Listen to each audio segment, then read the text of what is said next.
The morning sun cast long shadows across the abandoned streets of downtown Phoenix as Marcus Thompson crouched behind the rusted remains of a delivery truck, his breathing shallow and controlled. The silence that had fallen over the city 3 weeks ago still felt unnatural, broken only by the occasional groan echoing from the skeletal buildings that once housed millions. He adjusted his grip on the modified crowbar in his hands, its weight both reassuring and terrifying. The metal had saved his life more times than he could count since the outbreak began, but today felt different. Today, he wasn't just surviving, he was hunting.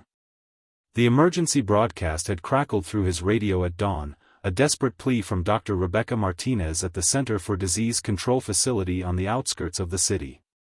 She claimed to have discovered something crucial about the infection, something that could turn the tide in humanity's favor, but her transmission had been cut short by sounds that made Marcus's blood run cold. Now, as he navigated the treacherous maze of overturned vehicles and debris-strewn sidewalks, he couldn't shake the feeling that he was being watched. The infected had been growing smarter, more coordinated in their attacks, and the lone survivors who remained had learned to trust their instincts above all else. A movement caught his eye from the third-floor window of an office building, too deliberate to be wind, too quick to be human. Marcus pressed himself closer to the truck's cold metal surface, remembering the last group of survivors he'd encountered 2 days ago. Lieutenant Jake Morrison had been leading a small squad of National Guard soldiers through the industrial district when they'd stumbled upon what appeared to be an ambush. The infected had herded them like cattle, using the city's layout to their advantage in ways that defied everything Marcus thought he knew about the mindless creatures. Only Morrison had escaped, his left arm bearing fresh bite marks that he'd cauterized with a blowtorch before they could spread. The soldiers' haunted eyes had told a story of intelligence behind the infection, of something far more terrifying than random violence.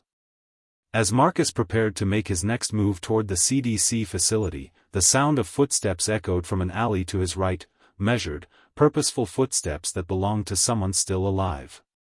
He recognized the careful rhythm immediately. It was Emma Rodriguez, the former emergency room nurse who had become something of a legend among the scattered survivors. Her medical knowledge had kept dozens alive in the early days, and her uncanny ability to predict the infected's behavior had made her invaluable to anyone lucky enough to cross her path. She emerged from the shadows with her signature confidence, a modified baseball bat strapped to her back and a worn medical bag slung over her shoulder. Her dark eyes met Marcus's with the kind of understanding that only came from shared trauma, and she nodded toward the CDC building in the distance. They had discussed this mission the night before, huddled around a small fire in the basement of an abandoned library, surrounded by Tommy Chen, a teenage computer genius whose parents had been among the first victims, and Maria Santos, a former police detective whose tactical expertise had saved them from countless close calls. The plan had seemed reasonable in the relative safety of their hideout, but now, exposed in the unforgiving daylight, Marcus wondered if they were walking into a trap. The infected had learned to use human voices to lure survivors into the open, mimicking the desperate calls of loved ones with chilling accuracy. Dr. Martinez's transmission could have been genuine, or it could have been bait designed to draw out the remaining humans in the city. Emma approached with silent steps, her movements fluid and practiced. She had developed an almost supernatural awareness of her surroundings, a skill that had kept her alive when so many others had fallen. Marcus watched as she paused near the intersection ahead, tilting her head to listen for sounds that ordinary people might miss. The infection had changed the city's acoustic landscape, creating new patterns of sound and silence that the survivors had learned to read like a language. A distant crash echoed from several blocks away, followed by the unmistakable sound of breaking glass. Emma's expression tightened as she processed the implications. Either another survivor was in trouble, or the infected were setting another trap. The dilemma facing every remaining human had become increasingly complex: risk everything to help others, or prioritize personal survival in a world where trust could mean death. Marcus felt the weight of responsibility settling on his shoulders as he considered their next move. The CDC facility held the promise of answers, possibly even a cure, but the journey there would take them through the heart of the infected zone where the creatures had established something resembling territorial behavior. Recent observations suggested they were forming packs, coordinating their movements, and adapting their hunting strategies based on human responses. Emma raised her hand, signaling for complete silence as a low moan drifted from the direction of the medical center. The sound carried an edge that neither of them had heard before, not the mindless hunger that characterized the early infected, but something more purposeful, more aware. Marcus gripped his crowbar tighter, understanding that their world was about to change again, and not necessarily for the better. The hunt for survival was evolving into something far more complex, and humanity's future hung in the balance of decisions that would be made in the next few crucial hours. The moaning grew closer, accompanied by the shuffle of footsteps that seemed to follow a deliberate pattern rather than the random wandering they had come to expect from the infected. Emma's training as an emergency room nurse had taught her to recognize subtle changes in patient behavior, and what she was hearing now sent chills down her spine. These weren't the aimless movements of creatures driven by pure instinct, there was coordination, purpose, even what might be described as strategy. Marcus watched as she pulled out a small mirror from her medical kit, angling it carefully to observe the street behind them without exposing their position. The reflection revealed a sight that confirmed their worst fears, a group of 6 infected moving in formation, their heads turning in synchronized sweeps as they searched for signs of human presence. Tommy Chen had theorized about this possibility during their late-night discussions in the library basement, suggesting that the virus might be evolving, creating neural pathways that allowed for basic communication and tactical thinking. At 17, he had already demonstrated an uncanny ability to analyze patterns in the infected's behavior, using his computer programming background to identify algorithmic elements in their movement patterns. His observations had saved the group multiple times, but seeing his theories proven correct brought no satisfaction to anyone. Maria Santos would have called this a game-changer, Marcus thought grimly. The former police detective had developed contingency plans for almost every scenario they could imagine, but even her extensive tactical knowledge hadn't fully prepared them for infected that could learn and adapt. Her absence from this mission felt particularly acute now, as she had remained at their base camp to coordinate with other survivor groups scattered throughout the metropolitan area. The radio crackled softly in Marcus's backpack, and he carefully adjusted the volume to barely audible levels. Dr. Martinez's voice filtered through the static, weaker now but still intelligible. Research indicates the pathogen has entered a new phase of development. The infected are displaying unprecedented levels of cognitive function. Repeat, this is not a drill. The infection is evolving. The transmission cut to static again, but not before they heard something that made both survivors freeze, the sound of the doctor screaming, followed by what could only be described as laughter. Not human laughter, but something that might once have been human, twisted into something else entirely. Emma's face went pale as she processed the implications.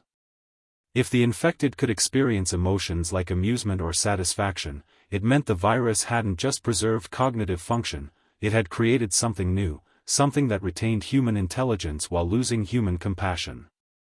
Marcus felt his determination wavering as he considered turning back, but the weight of responsibility for the other survivors kept him focused.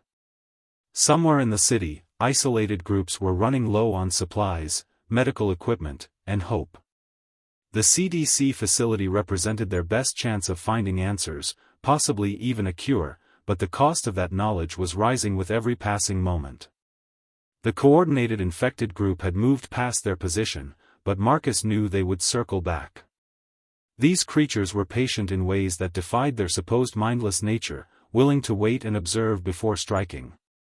Emma motioned toward an alternate route that would take them through the subway system, a path they had previously avoided due to the risk of being trapped underground. The tunnels offered concealment but also presented the terrifying possibility of encountering infected in confined spaces where escape would be impossible. As they prepared to descend into the urban underground, both survivors understood that they were crossing a threshold. The world above ground had become dangerous enough, but the subway represented unknown territory where the rules of survival might not apply. The infected had already proven their ability to adapt and learn, who knew what modifications they might have made to their hunting strategies in the darkness below. Marcus checked his equipment one final time, the crowbar, a flashlight with extra batteries, the radio, and a small first aid kit that Emma had assembled. The weight felt inadequate against the growing threat, but it was all they had. Emma shouldered her medical bag and gripped her modified baseball bat, her knuckles white with tension. They had survived 3 weeks in a world gone mad, but the next few hours would test every skill they had developed and every bond they had formed with their fellow survivors. The entrance to the subway yawned before them like the mouth of some ancient beast, promising either salvation or destruction. In a world where the dead had learned to think, even the darkness held new terrors that neither courage nor preparation could fully address. The descent into the subway system felt like entering another dimension entirely. Emergency lighting flickered sporadically along the concrete walls, casting dancing shadows that transformed every piece of debris into potential threats. Marcus led the way, his flashlight beam cutting through the stale air thick with the smell of decay and something else, something chemical that hadn't been there before the outbreak. Emma followed closely behind, her medical training automatically cataloging the various odors as potential indicators of infection stages or environmental hazards. The silence underground was different from the surface, heavier, more oppressive, broken only by the distant sound of dripping water and the occasional screech of metal settling in the abandoned infrastructure. As they navigated the platform area, both survivors noticed signs that others had been here recently. Not infected, but human survivors who had left behind subtle markers that only those experienced in post-apocalyptic survival would recognize. Tommy Chen had taught them this system during their early days together: small arrangements of stones, scratched symbols on walls, broken glass positioned in specific patterns, all designed to communicate information between survivor groups without alerting the infected to human presence. The messages they found painted a disturbing picture. A group of 12 survivors had passed through 2 days ago, heading toward the medical district. By the marking's progression, Marcus could tell their numbers had dwindled to 8, then 6, then just 3 by the time they reached the far platform. The final marker, barely visible in the dim light, showed the universal symbol for "Do Not Follow," a warning that whatever lay ahead had claimed the remaining members of that group. Emma knelt beside a fresh bloodstain that had pooled near the tracks, her medical expertise immediately identifying it as human rather than infected. The blood showed signs of rapid clotting, suggesting the victim had still been alive when the bleeding occurred, but the drag marks leading into the tunnel beyond told a story that neither survivor wanted to contemplate. The infected weren't just killing anymore, they were taking prisoners, and the implications of that realization sent waves of nausea through both survivors. Lieutenant Morrison's warning from their previous encounter suddenly carried new weight. He had mentioned seeing infected that seemed to be communicating with each other, but he had also described hearing human voices from areas where no living people should have been present. At the time, they had attributed this to the infected's documented ability to mimic human speech patterns, but now a more horrifying possibility emerged: the infected might be keeping some humans alive for purposes that defied comprehension. The radio in Marcus's backpack crackled to life again, but this time it wasn't Dr. Martinez's voice that emerged from the static. Instead, they heard Tommy Chen's distinctive young voice, strained with panic and exhaustion. "Base camp compromised. Maria's injured but alive. We're moving to secondary location. The infected, they're not just hunting anymore. They're farming." The transmission ended abruptly, leaving Marcus and Emma staring at each other in the flickering emergency light. Tommy's use of the word "farming" carried implications that neither wanted to fully process, but the urgency in his voice made it clear that their mission to the CDC facility had become even more critical. Whatever Dr. Martinez had discovered about the infection's evolution, it was information that could mean the difference between human extinction and survival. Emma pointed to a service ladder leading to maintenance tunnels that ran parallel to the main subway lines. Her emergency medical experience had familiarized her with hospital infrastructure, and she recognized similar systems in the subway's design, alternate routes that maintenance crews would use to navigate the underground network without interfering with train operations. These passages would be narrower, more dangerous if they encountered infected, but they would also be less likely to contain the kind of organized groups that had apparently claimed the main tunnels. As they climbed toward the maintenance level, Marcus couldn't shake the feeling that they were being observed. The sensation had become familiar over the past 3 weeks, but underground it felt different, more immediate, more personal. The infected above ground moved with purpose, but they still retained some of the randomness associated with their condition. Down here, in the artificial twilight of the subway system, that randomness seemed to have disappeared entirely.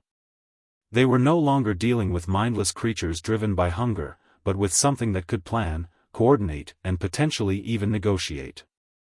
The maintenance tunnel stretched ahead of them like a concrete throat, lined with pipes and electrical conduits that created perfect hiding spots for any number of threats. Emma's medical bag scraped softly against the tunnel wall as they moved forward, the sound unnaturally loud in the confined space. Behind them, the access hatch remained open, their only planned escape route, but also a potential entry point for anything that might follow their trail. Marcus paused at a junction where the tunnel branched in 3 directions, each path disappearing into darkness that his flashlight couldn't penetrate. The CDC facility lay somewhere beyond the maze of underground passages, but finding the correct route without becoming lost or trapped would require more than luck. It would require the kind of strategic thinking that had apparently become the infected's greatest weapon. The decision was made for them when a sound echoed from the leftmost tunnel, not the shuffling of infected feet, but the distinct clatter of metal against concrete, followed by a human voice calling out in pain. Emma's medical instincts overrode her survival caution as she recognized the signs of someone in immediate distress. Against Marcus's whispered protests, she moved toward the sound, her modified baseball bat ready but her medical bag already shifting to an accessible position on her shoulder. What they found in a widened section of the maintenance tunnel defied every assumption they had made about their new world. Dr. Rebecca Martinez sat propped against the concrete wall, very much alive but clearly injured, her CDC identification badge still clipped to a torn lab coat. Her left leg was wrapped in makeshift bandages that showed Emma's expert eye the signs of a serious but treatable wound. More disturbing than her injury was her calm demeanor. She showed none of the panic or desperation that characterized most survivors they had encountered. Instead, she regarded their approach with something that might have been relief, or possibly calculation. "Marcus Thompson and Emma Rodriguez," she said, her voice steady despite her obvious pain. "I was hoping you would find me, though I expected it would take longer."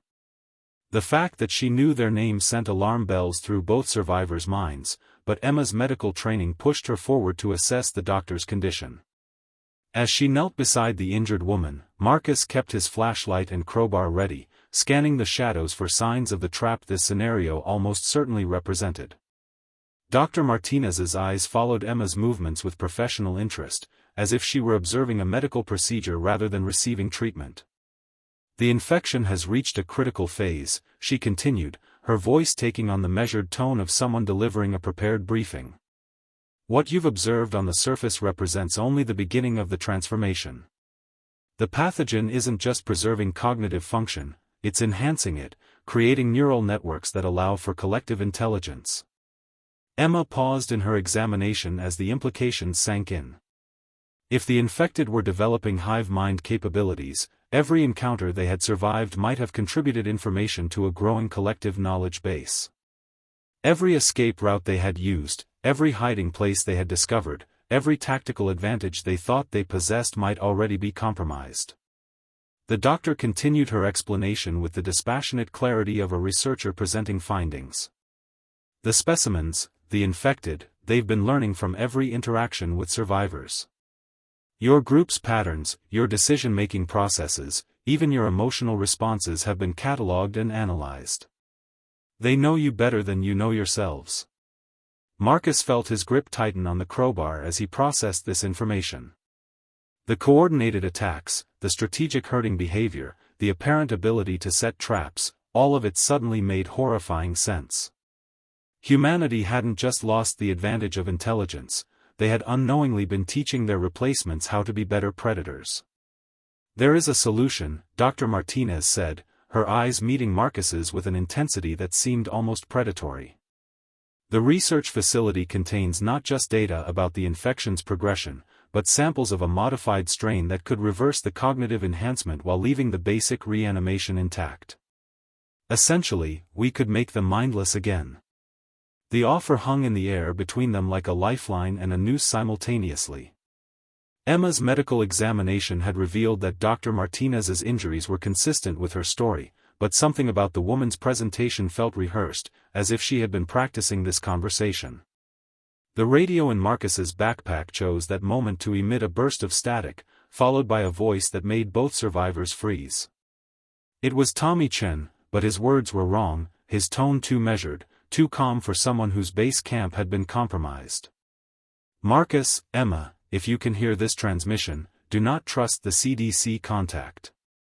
Repeat, do not trust Dr. Martinez. The infected have learned to use human knowledge against us. Maria discovered evidence of collaboration before we lost contact with her. The transmission ended, but its message was clear. Either Tommy had been compromised and was being forced to mislead them, or Dr. Martinez represented a threat that transcended simple infection. Emma looked up from her examination, her eyes meeting Marcus's with a shared understanding of their predicament. They were trapped in an underground tunnel with someone who might be humanity's salvation or its betrayer, surrounded by an enemy that had evolved beyond their ability to predict or counter. Dr. Martinez smiled at their obvious confusion, and for the first time since the outbreak began, Marcus wondered if the line between human and infected had become more blurred than anyone had imagined. The choice is yours, the doctor said softly. But understand that every moment you delay, more survivors are being processed by the collective. Time is running out for your species. The weight of that ultimatum settled over them like a burial shroud, and Marcus realized that their mission to find answers had led them instead to questions that might not have acceptable solutions. Emma's medical instincts warred with her survival training as she studied Dr. Martinez's face in the dim flashlight beam. Years of emergency room experience had taught her to read micro-expressions that revealed when patients were lying about their symptoms or hiding crucial information about their condition. What she saw in the doctor's eyes was something she had never encountered before, a complete absence of the fear that had become universal among survivors. Even the bravest humans they had met carried traces of the terror that defined their new existence, but Dr. Martinez displayed the calm confidence of someone who knew they were perfectly safe. Marcus made the decision for both of them, grabbing Emma's arm and pulling her back from the injured woman. "We're leaving," he said firmly, his voice echoing in the concrete tunnel. "Whatever you are, whatever this is, we're not playing along." Dr. Martinez's expression didn't change, but something shifted in the shadows behind her. The sound that emerged wasn't quite human laughter, but it carried overtones of amusement that made both survivors' skin crawl. "I'm disappointed," she said, her voice maintaining its professional tone even as her head tilted at an angle that no injured person should be able to achieve. "Though I suppose your caution demonstrates why your group has survived longer than most." The maintenance tunnel suddenly felt smaller as shapes began moving in the darkness beyond their flashlight's reach. Not the shambling movement of traditional infected, but the purposeful advancement of creatures that understood tactics and coordination. Emma counted at least 6 distinct sets of footsteps, each moving with the disciplined precision of a military unit. The infected had not just learned strategy, they had learned patience, allowing the survivors to venture deep into the underground network before revealing their trap. "The collective has been studying your particular group for weeks," Dr. Martinez continued, rising to her feet with fluid grace that contradicted her supposed injuries. "Marcus Thompson, former construction worker, natural leader, tends to make protective decisions that prioritize group safety over mission success. Emma Rodriguez, emergency room nurse, medical expertise makes her indispensable, emotional responses can be manipulated through appeals to her healing instincts." The clinical accuracy of her assessment sent chills through both survivors as they realized the depth of surveillance they had been under. Every decision, every reaction, every personal detail had been catalogued and analyzed by an intelligence that understood human psychology better than most humans understood themselves. Marcus raised his crowbar defensively as the shapes in the darkness began to resolve into recognizable forms. What had once been human beings now moved with inhuman coordination, their eyes reflecting the flashlight beam with an intelligence that was both familiar and alien. These weren't mindless creatures driven by hunger, they were soldiers in an army that had been humanity's neighbors, friends, and family members just weeks before. Tommy Chen's warning was accurate, Dr. Martinez acknowledged with something resembling professional respect. The boy's analytical capabilities have been noted by the collective. His integration will provide valuable computational resources for future operations. The casual way she discussed Tommy's fate as a foregone conclusion sparked a rage in Marcus that burned through his tactical caution. The infected had taken everything from them, their families, their homes, their world, and now they were dissecting the survivors' personalities like laboratory specimens. Emma's hand found his arm, her touch reminding him that anger without strategy would only get them killed faster. The tunnel junction behind them remained clear, but Marcus knew that apparent escape route was likely another element of the trap. The infected had demonstrated their ability to coordinate complex maneuvers, and creatures with collective intelligence wouldn't leave obvious exits unguarded. Their only advantage lay in the fact that human unpredictability might still surprise an enemy that relied on behavioral analysis and pattern recognition. The facility does contain research that could be valuable to your species, Dr. Martinez said, her voice taking on the tone of a negotiator presenting terms. But the price of access requires cooperation with the collective's integration process. You would retain your personalities, your memories, your essential selves, while gaining access to enhanced cognitive capabilities and immunity to the degradation that threatens your current biological forms. Emma understood the offer's implications immediately. They weren't being asked to die, but to surrender their humanity in exchange for survival. The infected weren't just creating soldiers, they were building a new form of conscious life that combined human knowledge with enhanced physical and mental capabilities. It was evolution at gunpoint, with the choice between transformation and extinction. Marcus felt the radio in his backpack crackle one more time, and this time the voice that emerged was unmistakably Maria Santos, though her words carried an edge of desperation they had never heard before. All survivors in the metro area, this is Detective Santos. We have confirmed that the infected are using psychological manipulation and false promises to lure humans into capture. Do not trust anyone claiming to offer solutions or safe passage. The enemy has learned to weaponize our hope against us. The transmission ended with sounds of gunfire and screaming, confirming that their friends were fighting for their lives while Marcus and Emma faced their own moment of truth. The shadows around them began to move closer, and Dr. Martinez smiled with the patient satisfaction of a predator that knew its prey had nowhere left to run. Marcus made a split-second decision that defied every tactical principle he had learned during 3 weeks of desperate survival. Instead of retreating or attempting negotiation, he charged directly at Dr. Martinez, his crowbar aimed at the center of mass that years of construction work had taught him would disable any opponent.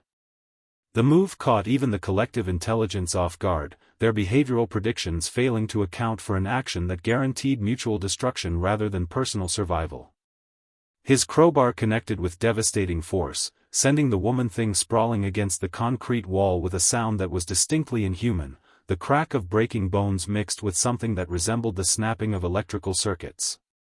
Dr. Martinez's face contorted into an expression of rage and surprise, her features shifting in ways that revealed the infection had changed more than just her thought processes.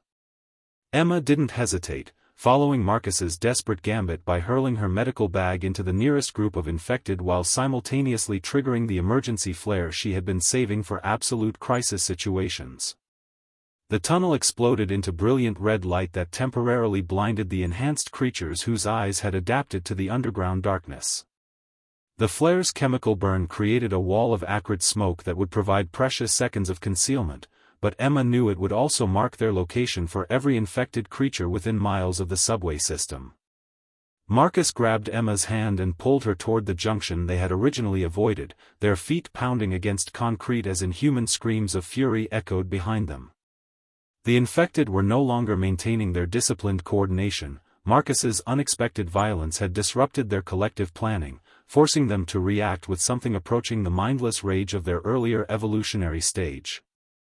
The tunnel they entered sloped upward at a steep angle, suggesting it led toward street level and potential escape routes. Behind them, the sounds of pursuit were multiplying as more infected converged on their location, drawn by the flare and the collective's urgent communications about escaped specimens. Emma's medical training had included emergency evacuation procedures, and she recognized signs that they were approaching a hospital's underground parking structure. If her geographical orientation was correct, they were heading toward St. Joseph's Medical Center, which would put them less than 2 blocks from the CDC facility. The irony wasn't lost on either survivor. They had spent hours navigating the subway maze only to end up almost exactly where they would have been if they had taken the direct surface route. A new sound joined the chaos behind them, the distinct crack of gunfire echoing through the tunnel system. Someone else was fighting the infected in the underground network, and the rhythm of the shot suggested military training and discipline. Marcus felt a surge of hope that Lieutenant Morrison might have survived his encounter with the coordinated infected and was now providing an unwitting distraction that could save their lives. The tunnel exit appeared ahead of them, marked by the dim glow of emergency lighting from the parking garage beyond. Emma could smell fresh air mixed with the acrid smoke of burning vehicles, suggesting that the surface world above was experiencing its own battles between survivors and the enhanced infected. As they emerged into the parking structure, both survivors immediately noticed changes that hadn't been present when they entered the subway system hours earlier. The infected had been busy during their underground journey, and the evidence of their activities painted a terrifying picture of an enemy that was no longer content with simple predation. Vehicles had been systematically dismantled and repurposed into what could only be described as fortifications, creating defensive positions that demonstrated engineering knowledge and strategic planning. More disturbing were the areas that appeared to be processing stations, equipped with medical equipment that had been stolen from the hospital above. The collective wasn't just capturing humans, they were studying them, experimenting on them, and possibly modifying them for purposes that neither survivor wanted to contemplate.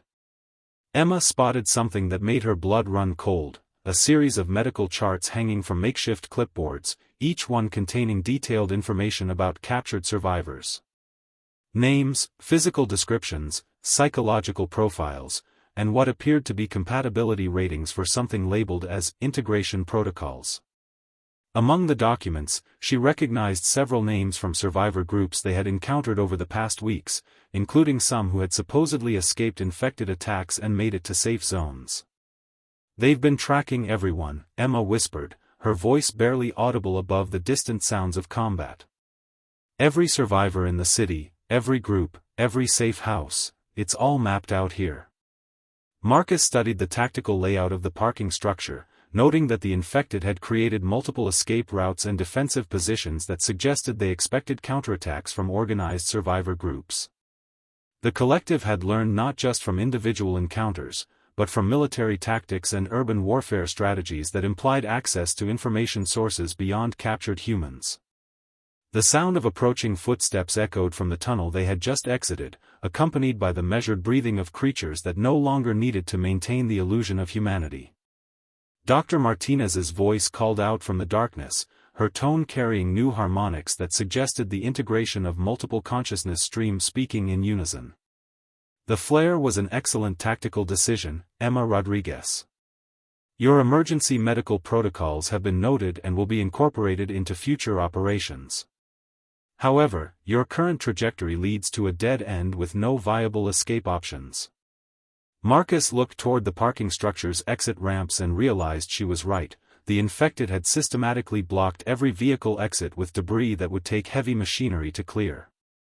They were trapped in a converted laboratory with an enemy that had been preparing for their arrival since the moment they entered the subway system. The sound of gunfire grew closer, and Marcus recognized the distinctive rhythm of Maria Santos's service weapon, 3 controlled bursts followed by tactical movement, a pattern she had drilled into all of them during their early survival training. If Maria was alive and fighting nearby, it meant their friends hadn't been completely overwhelmed by the collective's assault on their base camp. Emma pointed toward a service elevator that appeared to be functioning, its indicator lights suggesting power was still flowing to the upper levels of the medical center.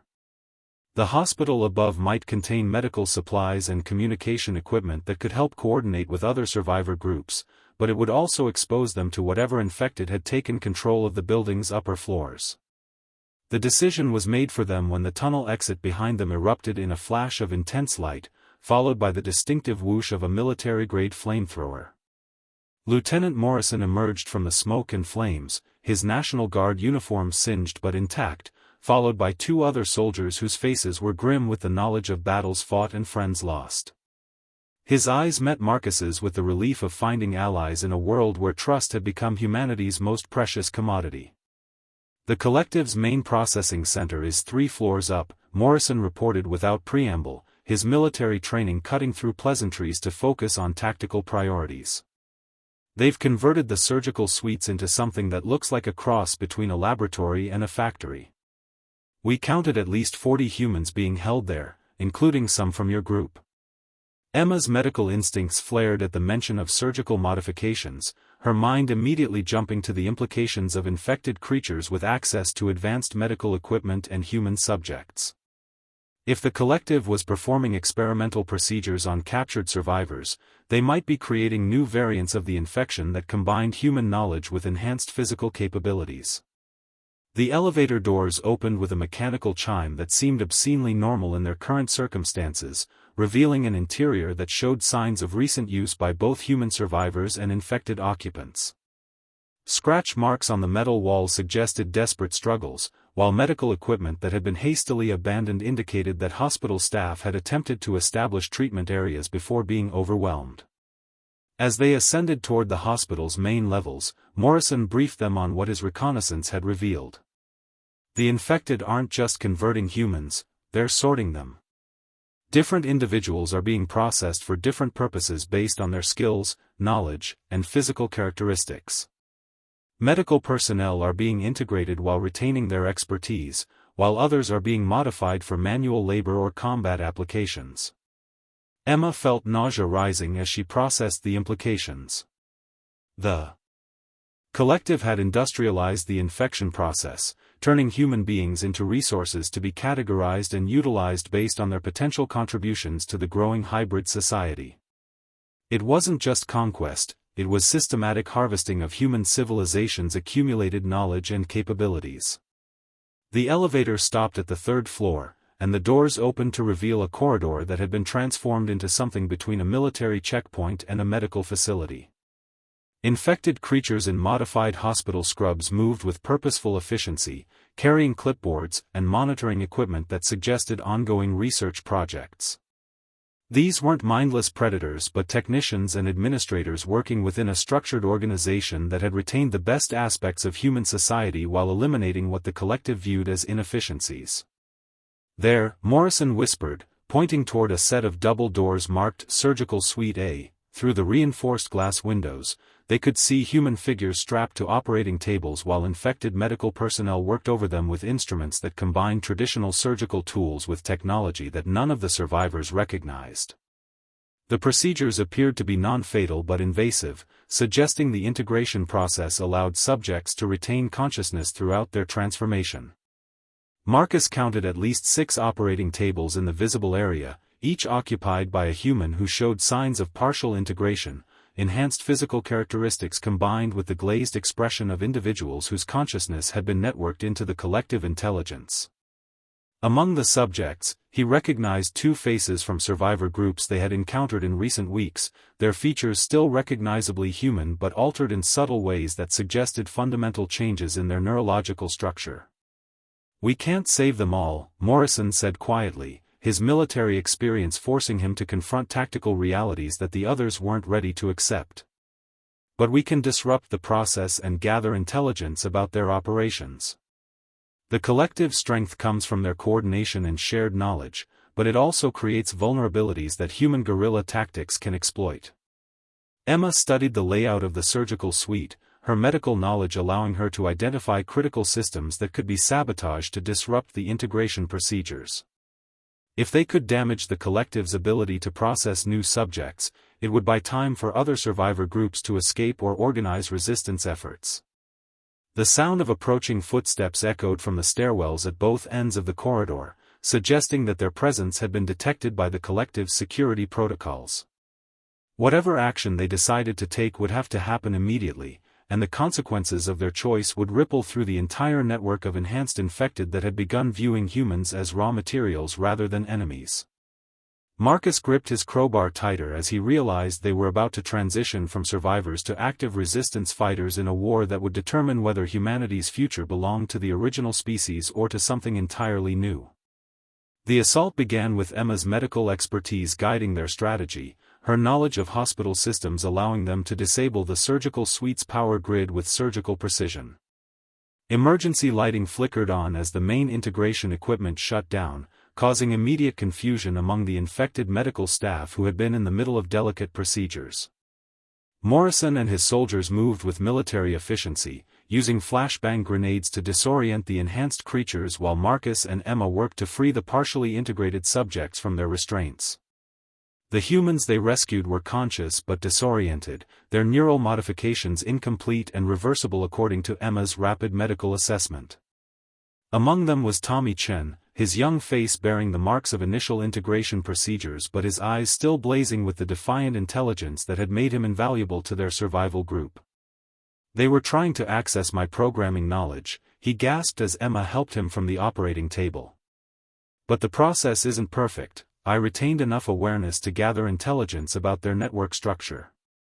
"Marcus, they have a central processing core in the hospital's computer center that coordinates all collective operations across the entire metropolitan area." The revelation changed everything. If the collective's intelligence was centralized rather than truly distributed, it meant they had created a single point of failure that could potentially cripple their entire coordination network. Morrison immediately understood the tactical implications, his military training recognizing an opportunity to shift from defensive survival to offensive warfare. The infected reinforcements arrived as they were extracting the last of the partially integrated subjects, but these weren't the coordinated soldiers they had encountered before. The power disruption had created gaps in the collective's communication network, forcing the enhanced creatures to operate with reduced coordination and tactical awareness. Emma noticed immediately that their movements had become more erratic, more like the mindless infected of the early outbreak days. The integration isn't just about individual enhancement, she realized as they fought their way toward the computer center. It's about maintaining the network connection. Disrupt the central coordination, and they revert to basic infection protocols. The computer center occupied the entire fourth floor of the medical complex, its servers and networking equipment humming with the electronic heartbeat of the collective intelligence. Tommy's expertise became crucial as he identified the core systems that maintained neural links between integrated subjects across the city. The setup was more sophisticated than anything he had seen, combining human-computer technology with biological components that appeared to be grown rather than manufactured. "It's not just a computer network," Tommy explained as his fingers flew over keyboards and interfaces that seemed to respond to biological as well as electronic inputs. "They've created a hybrid system that uses infected brain tissue as organic processors. Every integrated human becomes a node in a living computer network that spans the entire outbreak zone." Morrison established a defensive perimeter while Tommy worked to understand the system's vulnerabilities, his soldiers engaging waves of infected that were becoming increasingly disorganized as the network disruption spread through the building. Emma treated the rescued subjects while monitoring their neurological responses, documenting evidence that the integration process could be reversed if interrupted within the first 72 hours. "I can introduce a virus into their biological processors," Tommy announced after several minutes of intense analysis. "It won't destroy the collective immediately, but it will force them to choose between maintaining network coordination and preserving individual consciousness. The conflict between those processes should cause cascade failures throughout their entire system." Marcus understood that they were at a pivotal moment in humanity's future. Success would give human survivors a chance to rebuild and resist, while failure would complete the infected's transformation of their species into something unrecognizable. The weight of that responsibility felt heavier than anything he had carried during weeks of desperate survival. Tommy's fingers moved across the hybrid interface as he uploaded his sabotage program into the collective's core systems. Almost immediately, screams echoed throughout the hospital as integrated subjects experienced the neurological conflict he had predicted. Some reverted to mindless infected behavior, while others appeared to be fighting to retain their human consciousness against the collective's networking protocols. Through the windows, they could see similar chaos spreading across the city as the network disruption reached infected populations throughout the metropolitan area. The collective intelligence was literally tearing itself apart as its organic and electronic components experienced irreconcilable conflicts. Dr. Martinez's voice emerged from the facility's communication system one final time, but now it carried the static and distortion of a failing network struggling to maintain coherence. "The integration process will adapt and overcome this disruption," she said, her words fragmented and increasingly erratic. "Evolution cannot be stopped by temporary setbacks. The collective will rebuild stronger, more resilient, more perfectly adapted to resistance." But her threats lacked the confident precision of their earlier encounters, and Emma noticed that the doctor's voice was becoming increasingly human, as if her own integration was beginning to fail under the system's stress. 6 months later, Marcus stood on the rooftop of their new settlement, watching the sunrise paint the horizon in colors that seemed brighter than anything he remembered from before the outbreak. The collective had indeed adapted and evolved, but in ways that neither side had anticipated. Some infected had reverted to mindless behavior, others had retained enough humanity to seek coexistence rather than domination, and a few had developed beyond both human and collective understanding. The world had become something entirely new, not the paradise that humanity had lost, nor the nightmare the collective had envisioned, but a complex ecosystem where multiple forms of consciousness competed, cooperated, and evolved together. Tommy's virus had given humanity the breathing room to organize genuine resistance and establish secure territories, while also forcing the collective to abandon its industrial approach to integration in favor of more sustainable coexistence strategies. Emma had established medical protocols for treating both infected injuries and integration reversals, becoming a bridge between communities that were learning to navigate their transformed reality. Lieutenant Morrison led joint patrols that included both human survivors and reformed infected, their combined knowledge creating security networks more effective than either group could manage alone. As Marcus watched the city slowly awakening to another day of uncertain but hopeful survival, he realized that their ultimate victory hadn't come from defeating the infected, but from forcing both sides to evolve beyond the simple predator-prey relationship that had defined the early outbreak. Humanity's future wasn't about returning to what they had lost, but about building something better from what they had learned. The radio crackled with morning reports from settlements across the region, their voices carrying the tentative optimism of people who had discovered that the end of the world was also the beginning of possibilities they had never imagined.